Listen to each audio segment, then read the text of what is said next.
বিপ্লব জেদনি, আজকে রাতে আমি একটা স্বপ্ন দেখছি। কি স্বপ্ন? আমি আজকে স্বপ্ন দেখলাম আমাদের পূর্বপুরুষ আমাকে বলছে ওই গাছের নিচে একটা গুপ্তধন আছে, 500 বছর আগের গুপ্তধন।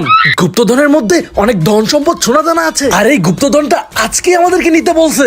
আল্লাহ গো, তাহলে আমরা কোটিপতি হয়ে যাব। আরে দাঁড়া দাঁড়া, গুপ্তধন নেওয়ার পিছনে একটা শর্তও আছে। কি শর্ত? আমরা যখন গুপ্তধন নিতে যাব তখন একটু আওয়াজ করা যাবে না, একটা কথাও বলা যাবে না, একদম চুপ থাকতে হবে। ভাইয়া আমরা দুজন কোনো আওয়াজ করব না। কেউ যদি ভুলেও কথা বলি বা আওয়াজ করি তাহলে গুপ্তধন গায়েব হয়ে যাবে। হ্যাঁ ভাইয়া, একদম চুপ থাকবো। মনে রাখিস কিন্তু। আচ্ছা চল তাহলে। চলো চলো ভাইয়া।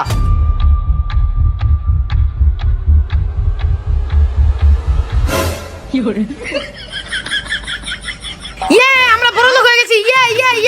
ভাইয়া আমরা কোটিপতি হয়ে গিয়েছি, আমরা আজকে কোটিপতি। চুপ!